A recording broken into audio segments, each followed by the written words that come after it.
je crois, en 1980, 300 000 unités vendues.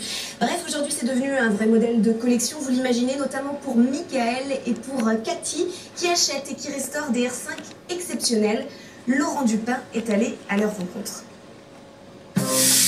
À 42 ans, Cathy partage sa passion de la R5 avec toute sa famille, jusque dans la décoration de sa maison et les jouets des enfants. Qu'est-ce que tu fais? Qu'est-ce que tu changes là? Je change le côté. Tu changes le côté là, bon? Il y a encore des fuites? Ça fuit? Ça va mieux là, hein? Ça fuit plus là, hein, t'as réparé. Hein. La R5 a été sa première voiture il y a plus de 20 ans. Ce lien affectif l'a poussé à débuter une collection en 2005 avec l'acquisition de ce modèle. C'est une modèle 72, mais elle fait partie des premières avec le logo qui est spécifique au 72, avec la particularité d'avoir des vitesses au tableau de bord, comme les 4L. À partir de 73, on obtient l'option avec les vitesses normales, c'est-à-dire au plancher.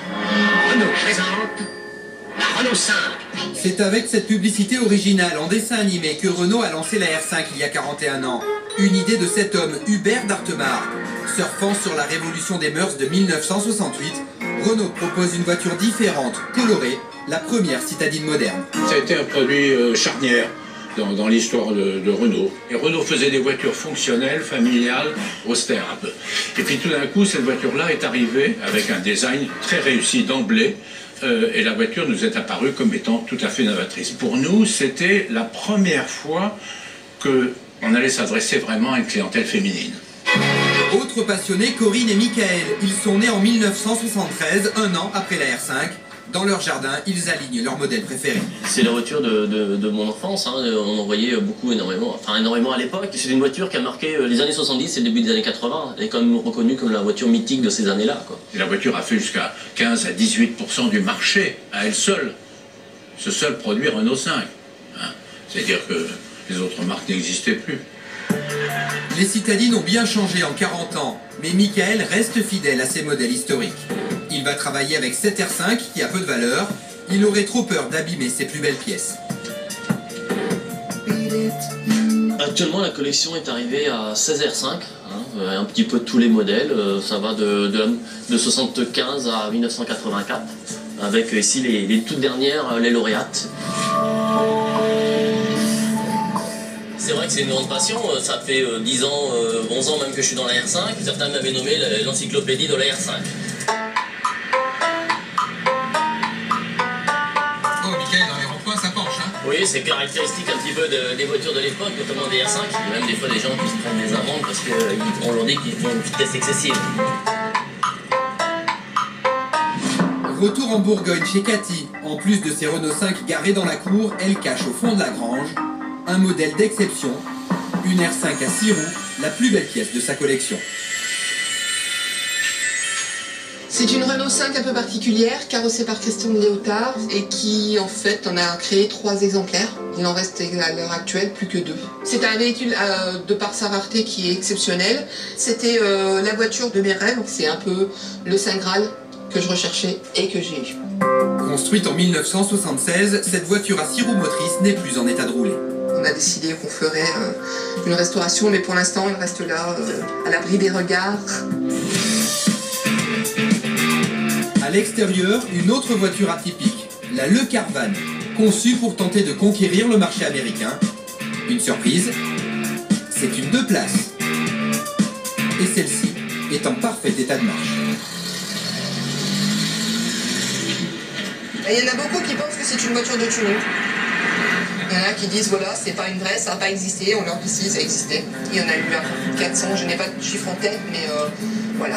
Derrière, c'est de la moquette, donc pour ceux qui sont fatigués, ça peut être un modèle cocooning, disons, pour les couples, voilà. Reims, salon de la voiture ancienne. Cathy retrouve d'autres collectionneurs de R5, dont Michael. Coucou, t'as vu, tu le reconnais? Michael a créé l'association Génération R5 qui compte 50 membres. Il est venu du Mans avec sa R5 par l'autoroute. On est parti à 5 heures et puis voilà, on a fait les 350 km sans aucun souci. 130-140 sur l'autoroute, on doublait moderne, aucun souci, parfaitement fiable. Sur le parking d'exposition, une quinzaine de Renault 5 et même la mythique R5 Turbo 2. Une R5 comme ça, je dirais que c'est au minimum 30 000 euros. Ouais. En avoir une à la maison, non, pas spécialement. Je suis pas super fan, je préférerais plus une Alpine Fasa.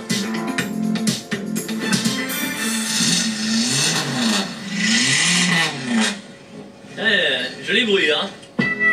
Retour chez Cathy et sa collection envahissante. Donc là-bas, vous avez des voitures qui vont servir de banque de pièces détachées pour les futures voitures qui en auront besoin. Et ici, donc les voitures qui vont bientôt être mises en route. Et en tout, nous devrions atteindre environ une trentaine de Renault 5 au niveau de la collection. C'est moi qui suis obligé de freiner, dire non, pas celle-là, on l'a déjà, c'est un modèle courant, quoi. Sinon, je crois qu'on aurait partout des R5. L'aspect financier est important. Combien coûte une Renault 5 toute basique aujourd'hui? Celle-ci nous a été vendue par exemple 50 €. Il nous arrive parfois par contre d'avoir des voitures qu'on nous donne, comme ce modèle-là ici qui nous a été redonné il n'y a pas très longtemps avec un nombre de pièces incroyable. La collection de R5 est donc très abordable, mais il faut savoir mettre les mains dans la mécanique. Celle-là, on a tout changé, tout refait dessus. Au printemps cet été, normalement, on devrait rouler, mais on prend son temps et puis on fait avec les moyens et puis le temps qu'on a, quoi. R5 décapotable ou encore version anglaise avec volant à droite, Cathy accumule les voitures atypiques, mais jusqu'où ira-t-elle? Si monsieur dit stop, peut-être qu'on arrêtera. Mais bon, il n'a pas encore dit stop, donc il y a encore de l'avenir devant nous. Michael aussi consacre tout son temps libre à ses R5.